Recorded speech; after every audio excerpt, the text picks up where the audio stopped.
judeu no século XX é de desastre e triunfo. A Noite dos Cristais foi o início do terrível Holocausto. E em menos de uma década, 2000 anos de exílio chegaram ao fim com a criação do Estado de Israel. Esta é uma dramatização dos eventos que ocorreram em 2 dias que abalaram o mundo.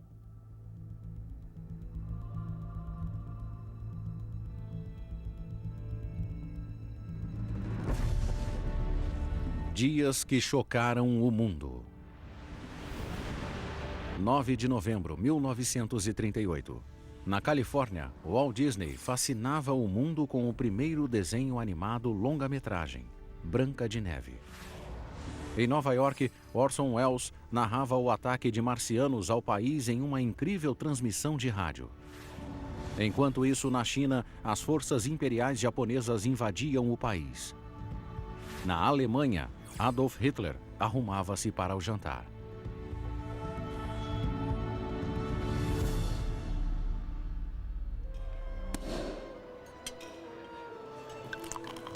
Às 19 horas.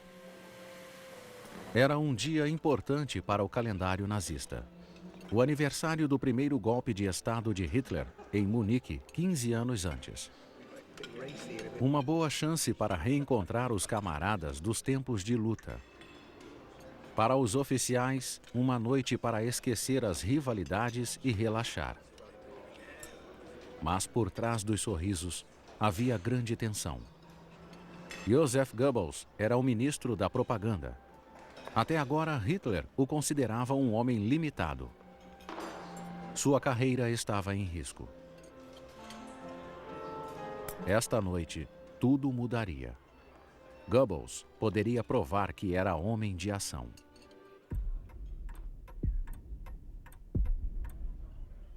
O Führer recebeu um telegrama. Uma notícia tão importante que interrompeu as festividades. Para Goebbels, era uma dádiva dos céus.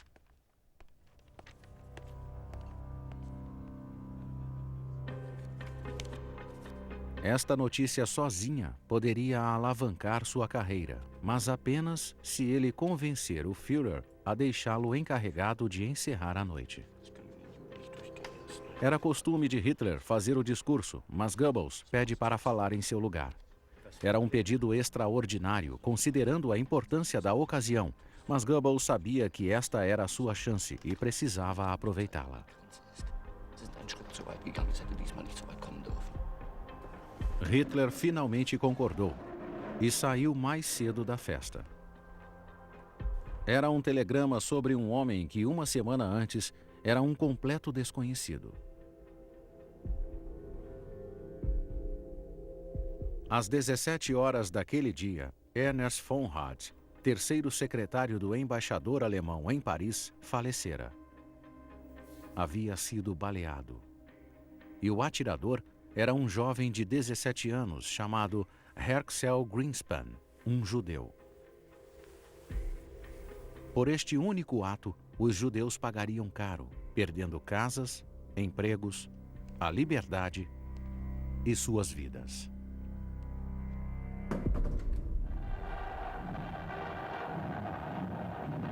Em 1938, o regime nacional socialista de Hitler estava em seu 5º ano. Por 5 anos, os judeus haviam sido acusados de todos os fracassos econômicos da nação, e gradativamente a justiça alemã se fechara sobre eles. Estavam impedidos de praticar diversas profissões. Suas lojas e escritórios sofriam boicotes. Seus livros eram queimados, e os judeus não podiam trabalhar com arte. Até mesmo as crianças eram publicamente execradas.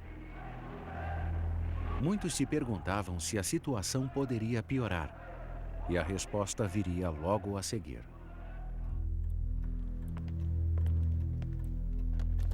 Em Munique, Goebbels acenderia o pavio do Holocausto. Meine deutschen Volksgenossen, Das Deutsche Reich ist heute in großer Bedrohung. Começou o discurso por um tema recorrente, acusando os judeus de ameaçar a paz e a segurança do Reich. Jeder einzelne Jude ist aufgrund seiner Geburt und Rasse ein Teil der internationalen Verschwörung gegen das nationalsozialistische Deutschland. Então revelou a notícia da morte de von Hatt. Paris.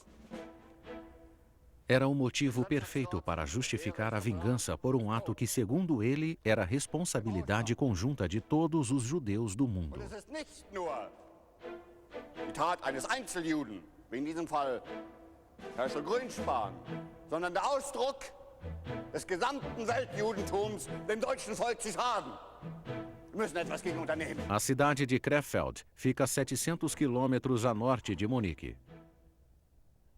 Era uma grande e próspera comunidade judaica, onde viviam Oskar Gompetz e sua família. Caixeiro viajante de considerável sucesso, Gompetz era apenas um dos 500.000 judeus alemães. E todos eles estavam prestes a se tornar vítimas de uma tragédia que iria transformar o mundo. Dagegen muss etwas unternommen werden. Und wir werden jetzt handeln. Jeder einzelne Jude ist in diesem historischen Ringen unser Feind. Ihr Ziel ist die Vernichtung und der Untergang Deutschlands. Und sie werden ihre gesamten Kräfte dafür aufwenden, dieses Ziel in die Tat umzusetzen. Wir müssen uns zur Wehr setzen, meine deutschen Volksgenossen. Innsbruck, 70 quilômetros ao sul de Munique, após a fronteira austríaca. Mesmo aqui, a diminuta comunidade judaica sentiria a fúria nazista. Richard Berger chegou em casa após o trabalho. Engenheiro e líder sindical, Berger também era presidente da comunidade judaica. 6 meses antes, a Áustria havia sido anexada pelo Reich alemão e agora vivia sob jugo nazista. Oskar organizara os operários contra a união com a Alemanha e agora era um homem marcado. O nazismo não estava mais confinado à Alemanha. Após uma acolhedora recepção na Áustria, o Reich havia anexado a Tchecoslováquia e partes da Polônia Ocidental. A máquina nazista estava pronta para transformar as palavras de Goebbels em ação direta, através de metade da Europa. Mas ainda restavam dúvidas. Até onde ousaria ir? E até onde o povo o seguiria? Das deutsche Volk wird es beenden! Os oficiais foram motivados a agir.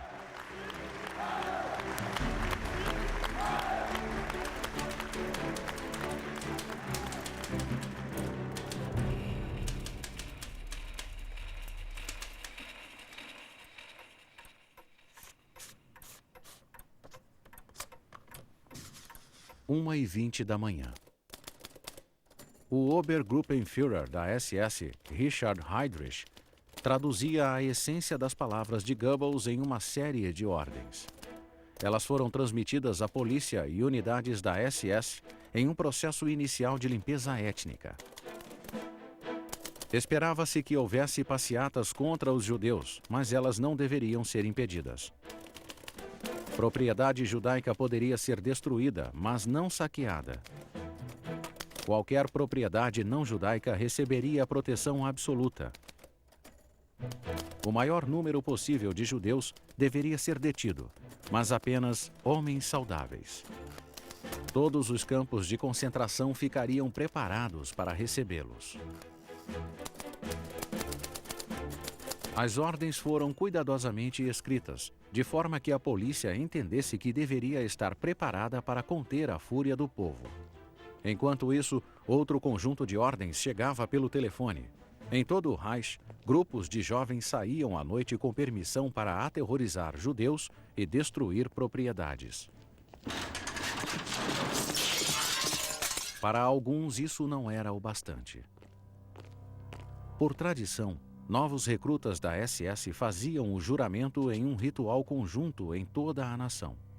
Em Innsbruck e muitos outros lugares, eles logo teriam a chance de provar a lealdade ao Führer, derramando sangue. O Oberführer Hans von Fritzsche tinha uma missão. Certos veteranos da SS receberam ordens para se apresentar em roupas civis. Entre eles estava Gerhard Lausäger, estudante de 23 anos. Lausäger havia bebido a noite inteira celebrando sua formatura. Agora, advogado, iria desprezar a lei em nome do Reich. Von Fritzsche explicou a missão. Um certo judeu encabeçava a lista de alvos. O líder sindical local Richard Berger. Lausäger e seu grupo partem com seu nome e endereço e a lembrança de serem discretos. In 1587,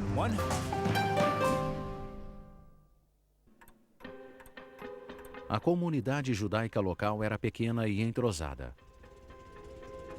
Os vizinhos de Berger já haviam recebido visitas de outras unidades especiais que não haviam sido nada discretas. Seu amigo Grabach fora esfaqueado. A esposa de Grabach havia chamado o médico, mas ele não pôde salvá-lo. O grupo de Lausäger decidiu lidar com Berger em um lugar reservado. Assim, alegaram levar Berger para um interrogatório. Pelo menos foi o que lhe disseram.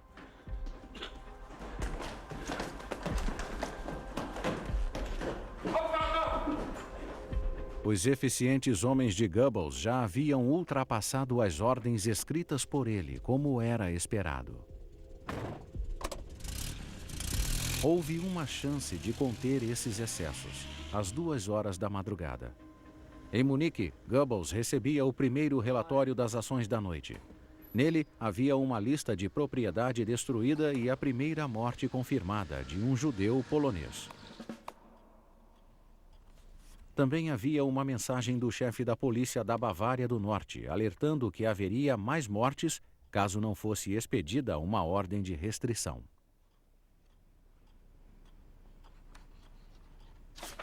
Goebbels não se abalou com a morte de um único judeu e não expediu a ordem. Agora, a noite caminhava para um rumo irreversível.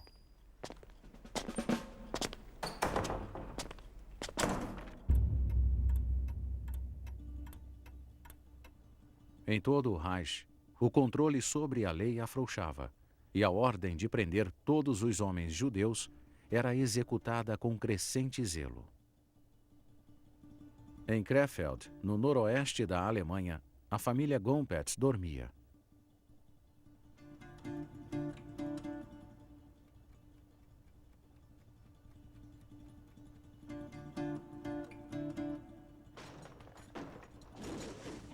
Despertaram com um inconfundível som de portas sendo arrombadas.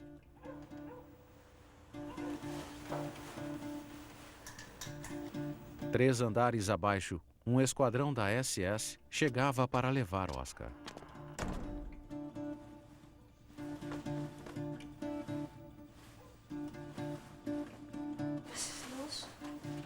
Oscar temia pelo pior.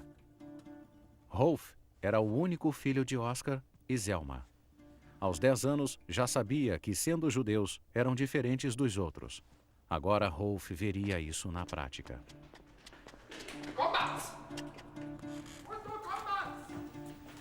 Oscar, was ist da los?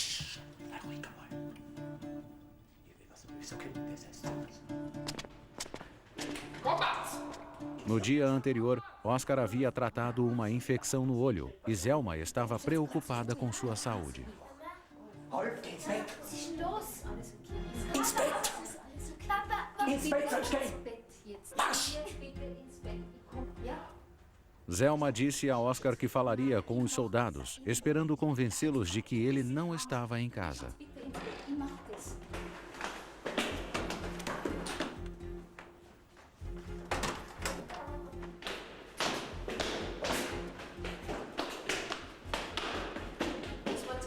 uns aus dem Weg. Junge Mann. Der Mann ist nicht da. Verlassen Sie sofort unser Haus.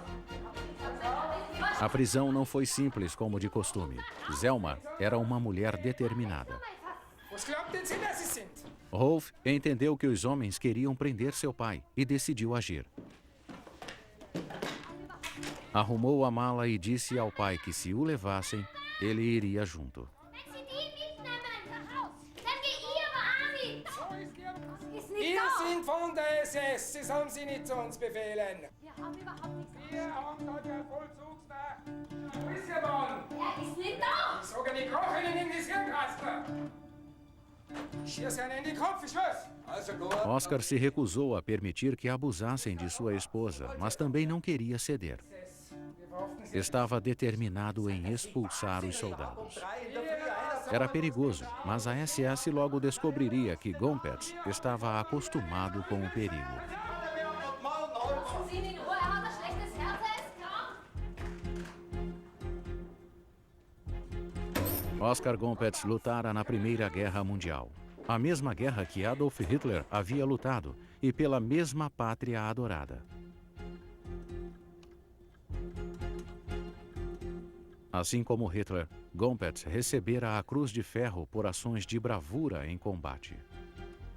Ist das der Dank dafür, dass ihr mir fürs Vaterland den Arsch aufreißen habt lassen?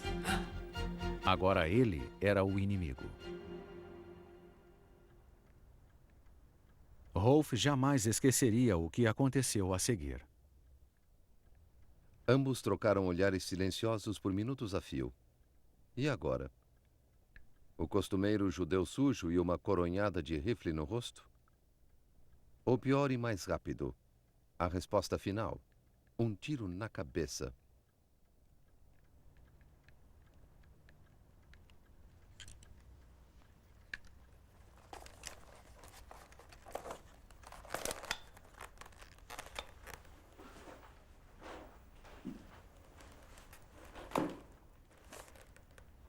De repente, o nazista fez um sinal de retirada, e eles desapareceram sem nem mesmo quebrar um prato.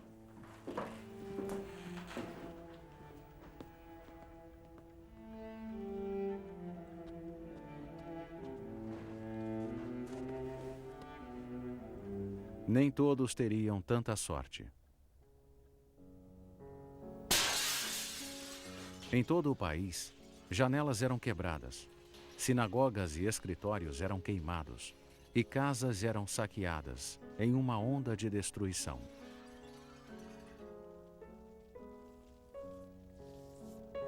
Em Lapin, o inglês Michael Bruce testemunhou o ataque ao Hospital Infantil Judaico. Em minutos, as janelas foram quebradas e as portas derrubadas. As crianças eram forçadas a sair descalças, pisando sobre vidro quebrado. Em Berlim, Michael Lebo, de 14 anos, assistiu à destruição de sua casa. Nós olhávamos enquanto destruíam um apartamento de 5 cômodos. Tudo que meus pais lutaram 18 anos para conseguir foi destruído em 10 minutos. Em Mannheim, Gunther Katz presenciou o arrombamento de todas as casas judaicas do bairro. Tudo era jogado na rua. O que não foi roubado pelos vizinhos foi empilhado e incendiado.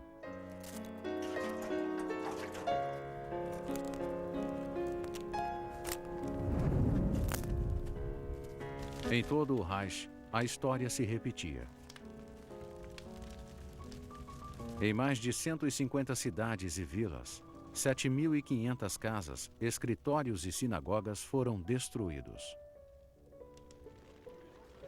A mensagem para os judeus de toda a nação era clara. E o número de mortos aumentava. Uma senhora em Elbach, um casal de empresários em Caio. Em Bremen, 5 vizinhos judeus. Na Áustria, Richard Berger, levado pela SS. O Unterführer Volta Hopfgarten relembrou o que aconteceu a seguir.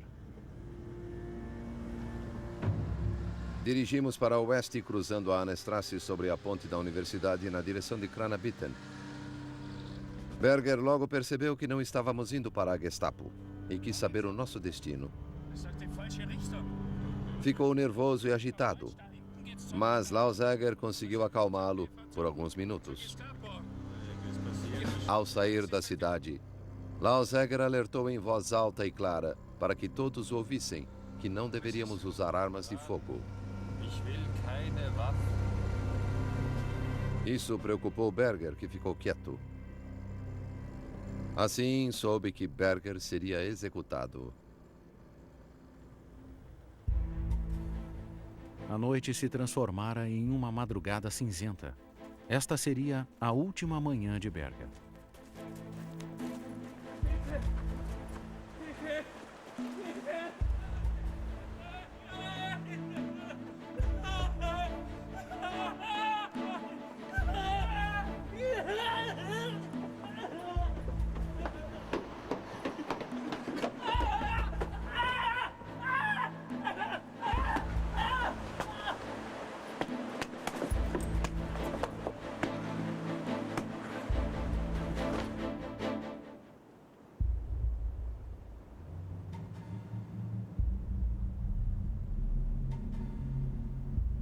Richard Berger, líder da comunidade, marido e pai, estava morto.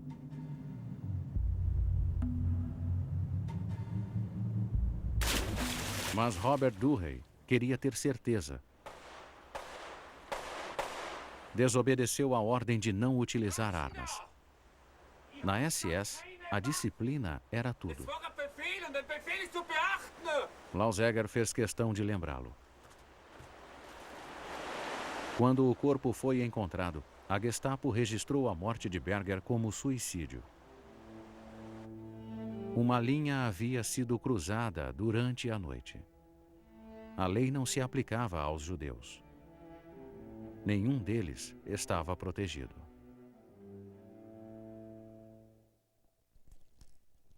Na metade da manhã do dia 10 de novembro, a tempestade já havia acalmado. Mas a Alemanha mudara, e todos haviam percebido. O último vestígio de inocência fora arrancado do Terceiro Reich. O mundo se lembraria deste momento para sempre como a Noite dos Cristais, a Noite do Vidro Quebrado. Era o que as frases diziam. Judenhaus. E o povo alemão precisava decidir de que lado ficaria. Para Joseph Goebbels, era o trampolim para uma carreira de sucesso. Aliado a outros oficiais do partido, ele propôs 2 resoluções. A primeira exigia que os judeus pagassem pela limpeza.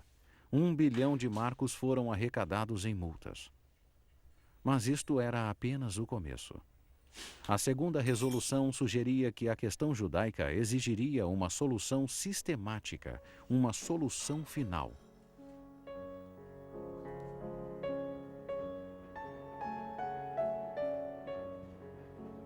Em todo lugar, muitos fugiam, temendo a tragédia iminente, como Oscar Gompetz e sua família.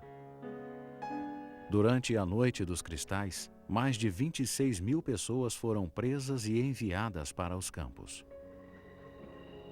O mundo reagiu com horror, mas não fez nada.